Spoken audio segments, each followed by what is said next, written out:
Assalamualaikum warahmatullahi wabarakatuh. Perkenalkan, saya Nur Fajriana Wahyu Ardiani, guru kelas 5 SDN Sidoarjo Jalur 3, Kota Salatiga. Jalan-jalan ke Kota Batik, jalannya bersama kerabat. Izinkan saya berbagi cerita baik untuk meriahkan Jambore GTK hebat. Praktik baik ini berjudul optimalisasi pembelajaran melalui merpati berdasarkan pendekatan design thinking, di mana merpati adalah singkatan dari media berbasis empati. Dalam cerita kali ini saya akan berbagi bagaimana model atau pendekatan design thinking ini membantu saya membuat perencanaan pembelajaran yang lebih efektif dan tentunya berempati terhadap kebutuhan siswa. Berawal dari kegelisahan saat menyadari media pembelajaran yang saya gunakan tidak efektif untuk membantu siswa mencapai tujuan pembelajaran. Setelah melakukan refleksi, saya sadar selama ini saya memilih media yang menurut saya menarik, padahal belum tentu sesuai dengan kebutuhan siswa. Seperti yang pernah terjadi beberapa waktu silam, saya menyediakan video yang menurut saya menarik, namun bukannya tertarik, siswa malah mengantuk ketika menyaksikannya. Supaya hal tersebut tidak terulang lagi, saya pun mencoba melakukan perubahan. Berdasarkan penggalian informasi dari rapor siswa, komunikasi dengan guru kelas sebelumnya, dan asesmen awal non-kognitif yang saya lakukan di awal tahun pelajaran, saya memperoleh beberapa gambaran umum mengenai kemampuan siswa. Di antaranya adalah yang pertama, lebih dari 50% anak tidak suka matematika dengan alasan karena dianggap sulit. Dan yang kedua, hanya 39% siswa yang sudah terampil melakukan hitung perkalian, sedangkan sisanya belum terampil melakukan perkalian.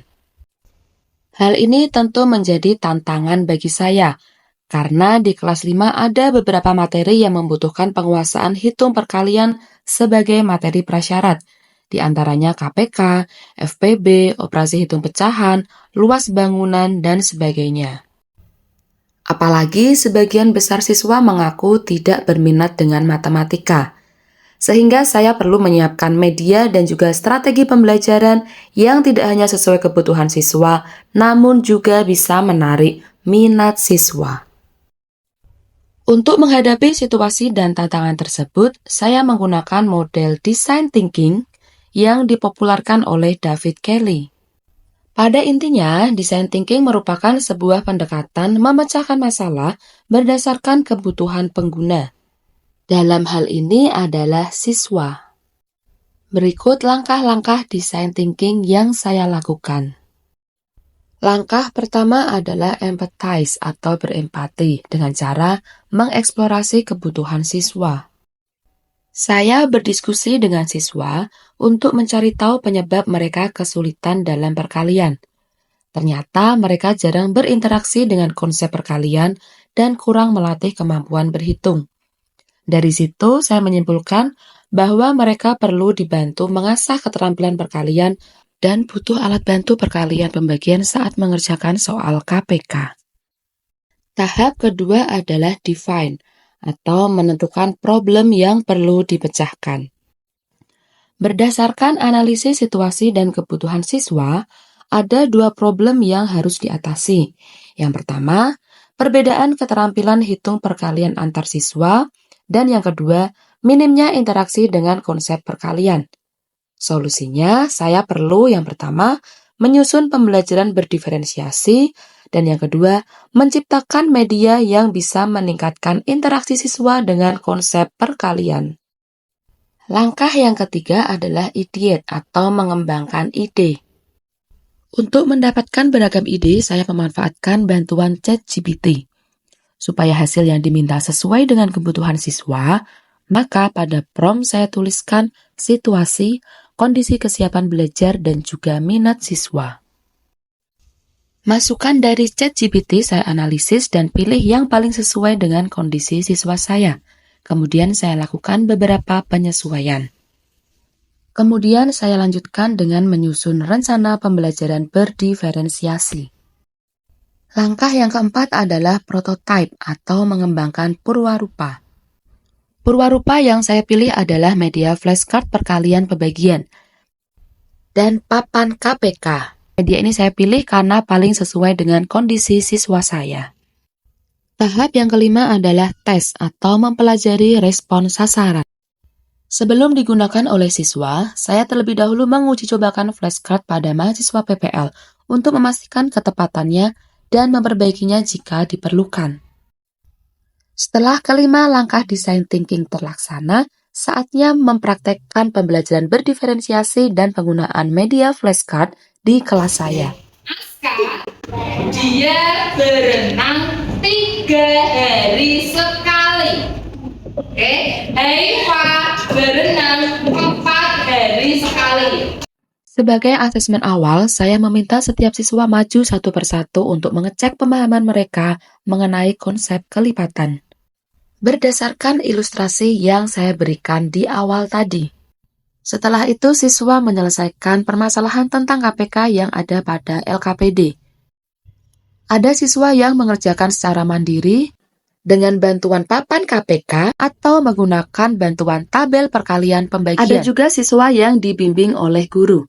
Semua itu sesuai dengan rancangan pembelajaran berdiferensiasi sesuai dengan kesiapan belajar siswa. Sementara itu, di luar jam pelajaran, siswa bisa bermain flashcard. Flashcard terdiri atas 2 jenis kartu, berisi bilangan hasil perkalian, dan berisi kalimat perkalian. Cara bermainnya mirip dengan permainan kartu yang sering dimainkan siswa. Pemain harus menjatuhkan kartu dengan hasil perkalian yang cocok dengan kartu hasil yang dibuka. Pemenang ditentukan berdasarkan siapa yang paling cepat menghabiskan kartu di tangannya. Kegiatan ini bisa meningkatkan interaksi siswa dengan aktivitas hitung perkalian. Berikut refleksi saya terkait optimalisasi pembelajaran melalui merpati berdasarkan pendekatan design thinking. Yang pertama, berdasarkan survei, 75% siswa mengaku terbantu dengan adanya tabel perkalian dan papan KPK dalam menyelesaikan permasalahan yang berkaitan dengan KPK. Yang kedua, media flashcard membantu siswa dalam menghafal perkalian. Terbukti ada 90% siswa yang menyatakan hal tersebut. Keberhasilan dalam praktik baik ini tentunya dikarenakan media dan strategi pembelajaran yang digunakan sudah berempati terhadap kebutuhan siswa. Namun praktik baik ini belum sepenuhnya berhasil. Hal ini tampak dari minat siswa terhadap pembelajaran matematika. 50% siswa mengaku menyukai matematika, namun 50% sisanya mengaku biasa saja terhadap pembelajaran matematika. Hal ini tampaknya tidak ada perubahan dari situasi awal, di mana hanya separuh siswa yang menaruh minat terhadap pembelajaran matematika. Menurut saya hal ini adalah hal yang wajar, mengingat perubahan minat butuh waktu yang panjang dan juga variasi strategi yang lebih beragam. Pendekatan design thinking sampai saat ini masih saya gunakan, tidak hanya di mata pelajaran matematika tapi juga di mata pelajaran yang lain. Mengingat siswa saya merasa terbantu dengan adanya media dan strategi pembelajaran yang saya rancang dengan menggunakan pendekatan design thinking. Karena media dan strategi tersebut berempati kepada kebutuhan mereka.